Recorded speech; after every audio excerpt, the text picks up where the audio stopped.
What up, y'all? Today we're in Washington State. Let's get it. Welcome to another episode of Wine Still of the Week, where I go find a bottle that is under $20 that's punching above its weight class.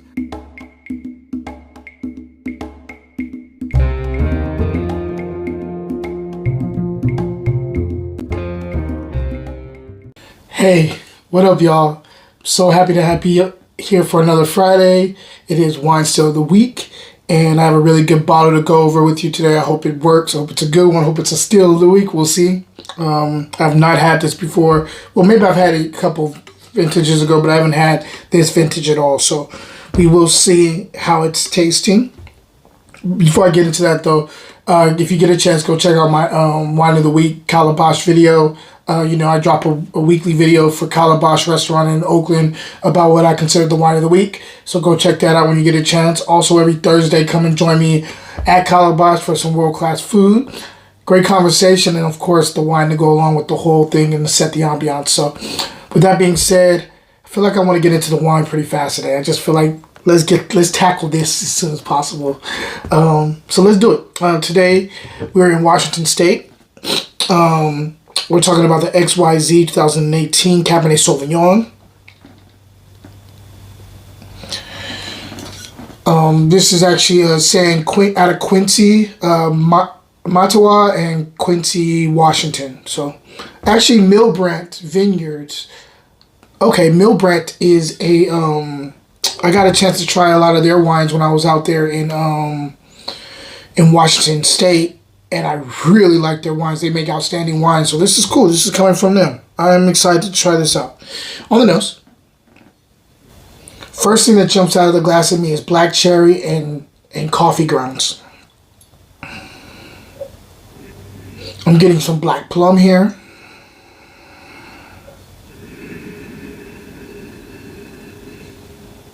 Some wet soil.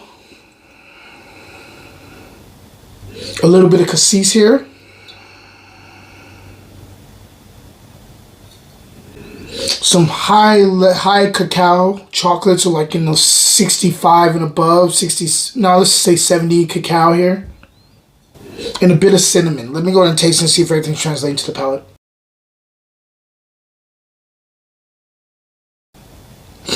Taste this again. I'm going to go into the structure first and I'll get into the fruit.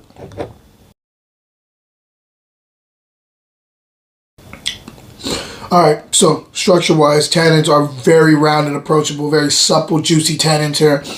I would say they're in the medium, higher level medium tannin, bordering the two-nip medium plus. Let's just say medium plus light. So this is that. Again, this is right on that border, but I'm going to give it medium plus because there is some here. But very approachable, very juicy, easygoing tannins here. Acid is medium minus. Actually, more on the minus side, to be honest with you. It's low acid here. Flavor profile is delicious, so I'll tell you that. It has good flavor here.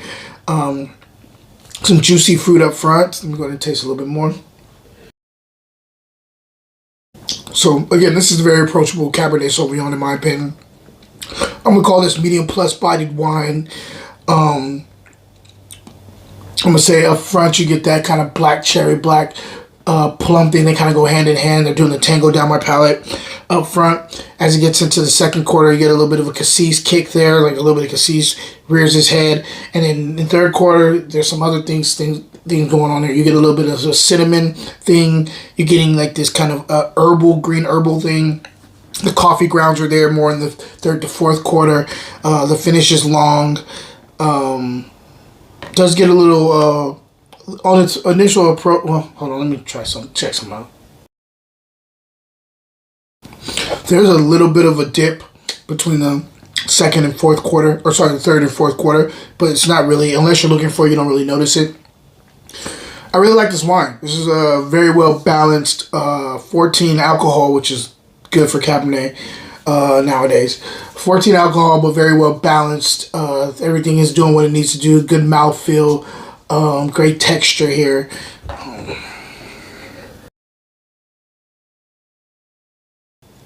Oh yeah, the tannins are there. So medium plus, so I hit that right on the head. Very dry on the outside too, in the gums. Yeah, I have nothing bad to say about this wine. It's quality juice. If I'm going to score this wine, I'm going to probably go Wine Still of the Week. We'll be right back. Check out my online store, fruitandglassgear.etsy.com, where all the gear is wine inspired. I would think you'll love it. It's comfortable, and just check it out. Cheers, guys. Now back to the show. 89 plus on it. Yeah, I'm gonna go 89 plus on this.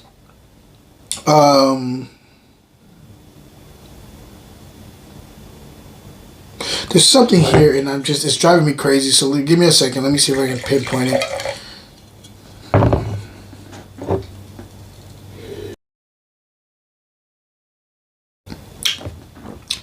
So it's like kind of like this green, I would say like a green herbal thing in the mid palate, which I'm enjoying. There's also a black tea thing that I wasn't calling originally that I'm catching now in the third to fourth quarter. It's complex wine. I'm gonna stick with my point 8. I'm gonna stick with my points 89 plus. But yeah, I really recommend this. The still here is I got this from you guessed it, Grocery Outlet. I got it from Grocery Outlet for $6.99. So that's definitely a steal for this. Get a chance to go grab a bottle, grab a couple of them. For you Cab drinkers, you'll like it. You Merlot drinkers, you'll like it too because it does have fruit, but it's also not as brolic as some Cabernets. But there's still tannin, there's still great structure here. It's still a big boy wine, so highly recommend it. Question of the day: if you're picking, this is a good one. This is kind of I argue with people all the time about which place they pick. If you're picking two places, let's say Columbia Valley out of Washington and Napa out of California, under $100, which way are you going if it's Cabernet Sauvignon as the grape? So Cabernet Sauvignon as the grape between Columbia Valley in Washington or Napa Valley in California, under $100. Which one do you take on this versus match? Anyway, until next time, cheers. Have a nice weekend, guys.